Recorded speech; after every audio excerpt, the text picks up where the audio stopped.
श्री राम जय जय राम, श्री राम जय जय राम, श्री राम जय राम, श्री राम जय राम। हे भक्तों, श्री रामचरितमानस के सुंदर कांड में गोस्वामी तुलसीदास जी लंका से माता सीता की सुधि लाकर हनुमान जी के प्रभु श्री राम के चरणों में पूर्ण समर्पण भाव को देखकर भक्ति भाव से सराबोर हो जाते हैं।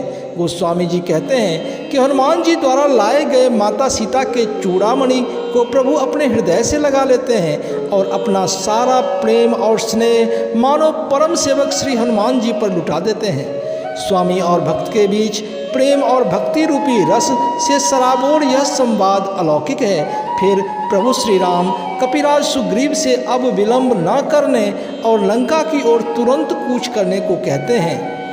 कपिपति बेगी बोलाए, आए जूथप जूथ। कपिपति बेगी बोलाए, आए जूथप जूथ। नाना बरन अतुल बला, बानर भालु बरूथ। हे तुलसी बानर भालु बरूथ। फिर गोस्वामी जी कहते हैं कि प्रभु का यह आदेश सुन कपिराज सुग्रीव ने शीघ्र ही वानरों को बुलाया। देखते ही देखते सेनापतियों के समूह आ गए। वानर भालुओं के झुंड अनेक रंगों के हैं और उनमें अतुलित बल समाहित है। प्रभु पद पंकज नावहि सीसा, गरजहि भालु महाबल कीसा। देखी राम सकल कपि सेना, चितई कृपा करि राजीव नैना। राम कृपा बल पाई कपिंदा, भय पक्ष जुत मनहु गिरिंदा। हरसि राम तब कीन पयाना, सगुन भये सुंदर शुभ नाना। गोस्वामी तुलसीदास जी कहते हैं कि वे सभी प्रभु श्री राम के चरणों में सिर नवाते हैं। शक्तिशाली रीछ और वानर गर्जना कर रहे हैं। श्री राम जी ने वानरों की सारी सेना देखी, फिर अपने कमल नेत्रों से कृपापूर्वक उनके ऊपर दृष्टि डाली। राम कृपा का बल पाते ही श्रेष्ठ वानर मानो पंख लगे बड़े पर्वत के समान हो गए। तब श्री राम जी ने हर्षित होकर वानरों की विशाल सेना समेत लंका की ओर प्रस्थान किया। उस समय अनेकों प्रकार के सुंदर और शुभ शकुन हो रहे थे। जासु सकल मंगलमय कीर्ति, तासु पयान सगुन यह नीति। प्रभु पयान जाना बैदेही, फरकी बाम अंग जनु कही देही। जोई जोई सगुन जान के होई, असगुन भयो राम नहीं सोई। चला कटकु को बरने पारा, गरजहि बानर भालु अपारा। आगे गोस्वामी जी कहते हैं कि जिनका यश कीर्ति अति मंगलदायी है, ऐसे प्रभु के प्रस्थान के समय शकुन होना ही मर्यादा है। प्रभु ने लंका की ओर कूच किया, यह बात सीता जी ने भी जान लिया। माता के बाएं अंग फड़क फड़क कर मानो प्रभु के लंका की ओर प्रस्थान का सूचना दे रहे हों। जानकी जी को जो जो शकुन होते थे वही वही रावण के लिए अपशकुन हुए। सेना के चलने का वर्णन करना अति कठिन है। असंख्य वानर भालू के दल गर्जना कर रहे हैं। नख आयुध गिरि पादप धारी, चले गगन मही इच्छाचारी।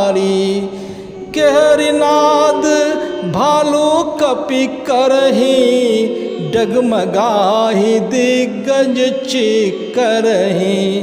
फिर गोस्वामी जी सेना का वर्णन करते हुए कहते हैं कि नख ही जिनके शस्त्र हैं, बिना किसी बाधा के अपने इच्छानुसार चलने वाले रीछ वानर पर्वतों और वृक्षों को धारण किए कोई आकाश मार्ग से और कोई धरती पर चले जा रहे हैं। वे शेर के समान गर्जना करते हुए चल रहे हैं। इनकी गर्जना से विचलित होकर हाथी चिंघार रहे हैं।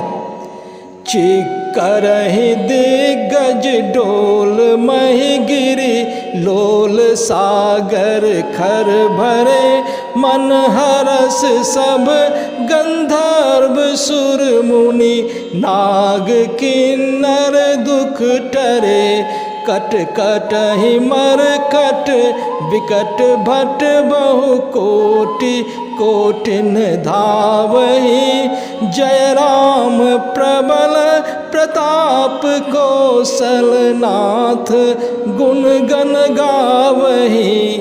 गोस्वामी जी कहते हैं कि वानरों भालू की ऐसी सेना देख चारों दिशाओं में हाथी चिघारने लगे, पृथ्वी डोलने लगी, विशाल पर्वत मानो कांपने लगे और सागर में हलचल तेज हो गई। गंधर्व देवता मुनि नाग किन्नर सब के सब मन ही मन हर्षित हो उठे, यह सोचकर कि अब उनके दुख भरे दिन लदने वाले हैं। अनेकों करोड़ भयानक वानर योद्धा कटकटा रहे हैं और करोड़ों ही दौड़ रहे हैं। वे प्रभु श्री राम जी के प्रबल प्रताप की जय जयकार कर रहे हैं और उनके गुण समूहों का गायन भी कर रहे हैं। सही सकन भार उदार अहिपति बार बार ही मोहई गह दसन पुनि पुनि कमठ पृष्ठ कठोर सो किम सोई रघुबीर रुचिर प्रयाण प्रस्थिति जानी परम सुहावनी जनु कमठ खर पर सर्प राज सो लिखत अविचल पावनी। फिर गोस्वामी जी राम जी के सेना का बखान करते हुए आगे कहते हैं कि परम श्रेष्ठ एवं महान सर्पराज शेष जी भी उस सेना का बोझ नहीं सह सकते। वे बार बार विचलित हो जाते हैं और पुनः पुनः कच्छप की कठोर पीठ को दांतों से पकड़ते हैं। इस प्रकार बार बार दांतों को गड़ाकर कच्छप की पीठ पर लकीर सी खींचते हुए वे ऐसे शोभा दे रहे हैं मानो श्री रामचंद्र जी की सुंदर यात्रा को परम सुहावनी जानकर उसकी अविरल पवित्र कथा को सर्पराज शेष जी कच्छप की पीठ पर लिख रहे हों। हे भक्तों, यहाँ मैं आपको बता दूं कि कच्छप पर ही पूरी धरती टिकी हुई है।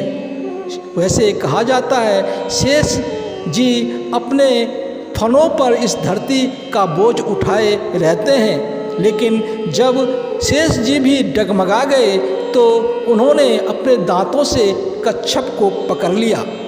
एहि विधि जाय कृपा निधि उतरे सागर तीर। एहि विधि जाय कृपा निधि उतरे सागर तीर।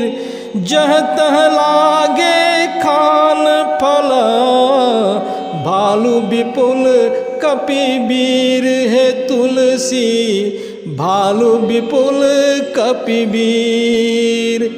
गोस्वामी जी कहते हैं कि इस प्रकार अपने विशाल सेना के साथ प्रभु श्री राम जी समुद्र तट पर जा पहुँचे। अनेकों रीछ वानर जहाँ तहाँ जाकर फल आदि खाने लगे। उहाँ निशाचर रहि सशंका जब ते जारी गयो कपिलंका। निज निज गृह सब करहि विचारा नहीं निश्चर कुल केर उबारा। जासु दूत बल बरनी न जाई भलाई। दूतिन सन सुनि पुरजन बानी, मंदोदरी अधिक अकुलानी। फिर गोस्वामी जी लंका वासियों के अंदर बसे श्री रामदूत हनुमान जी के भय का वर्णन करते हुए कहते हैं कि जब से हनुमान जी लंका को जलाकर गए तब से राक्षस भयभीत रहने लगे। अपने अपने घरों में सब चिंतित मनोदशा से विचार करते हैं कि अब राक्षस कुल की रक्षा का कोई उपाय नहीं है। जिनका दूत इतना बलशाली है उनके स्वयं यहाँ आने पर कौन सा भलाई होगा। दूतियों द्वारा नगर में फैले इस भय के वातावरण के बारे में जानकर मंदोदरी अति व्याकुल हो गई। रहस्य जोड़ी कर पति पग लागी, बोली बचन नीति रस पागी। कंत करस हरिसन पड़ी हरहूँ, मोर कहा अति हित हिय धरहूँ। समुझत जासु दूत कई करनी, श्रवहि गर्भ रजनी चर धरनी। तासु नारी निज सचिव बोलाई, पठबहु कंत जो चाहूँ भलाई। गोस्वामी जी कहते हैं कि मंदोदरी अपने पति रावण के पैर पड़ती है और नीति रस से सनी हुई वाणी कहती है। वह कहती है कि हे प्रियतम, श्री हरि से विरोध त्याग दीजिए और मैं जो कहती हूँ उसे हितकर मानकर अपने हृदय में धारण कर लीजिए। जिनके दूत के पराक्रम का स्मरण होते ही राक्षसों की स्त्रियों के गर्भ गिर जाते हैं। हे स्वामी, यदि भला चाहते हैं तो अपने मंत्री को बुलाकर उसके साथ उनकी स्त्री को भेज दीजिए। तब कुल कमल विपिन दुखदाई, सीता सीत निशा सम आई। सुनहु नाथ सीता बिनु दीन्हे, हित न तुम्हार शंभु अज कीन्हे। गोस्वामी जी कहते हैं कि मंदोदरी रावण को और समझाते हुए कहती है कि सीता आपके कुल रूपी कमलों के वन को दुख देने वाली जाड़े के रात्रि की समान आई है। हे नाथ, सुनिए, सीता को लौटाए बिना शिव जी और ब्रह्मा भी आपकी कोई सहायता नहीं कर सकते। हे भक्तों, सुंदरकांड के इस भाग में गोस्वामी तुलसीदास जी ने प्रभु श्री राम के परम शक्तिशाली एवं विशाल सेना के द्वारा लंका की ओर कूच करने के अलौकिक दृश्य का बहुत ही सहज भाव से वर्णन किया है। साथ ही भयभीत लंका के राक्षसों एवं रानी मंदोदरी के मनोदशा का भी बहुत ही सरल भाव से वर्णन किया है। प्रभु श्री राम को वानर भालू सेना समेत लंका की ओर कूच करता देख देवता, गंधर्व, मुनि, नाग, किन्नर समेत तीनों लोक के प्राणी हर्षित हो जाते हैं और प्रभु श्री राम की जय जयकार करते हैं। सुंदरकांड में आगे का वर्णन मेरे आने वाले वीडियो में दिया जाएगा। अतः आपसे निवेदन है कि आप मेरे इस स्पिरिचुअल वर्ल्ड नामक चैनल को सब्सक्राइब कर लें और बेल आइकन ज़रूर दबाएं, जिससे कि आने वाली वीडियो का नोटिफिकेशन आप तक आसानी से पहुंच सके। सुंदरकांड के अब तक के वीडियो का लिंक डिस्क्रिप्शन बॉक्स में दिया जा रहा है, जिसका लाभ आप उठा सकते हैं। जय जय श्री राम, जय जय बजरंगबली।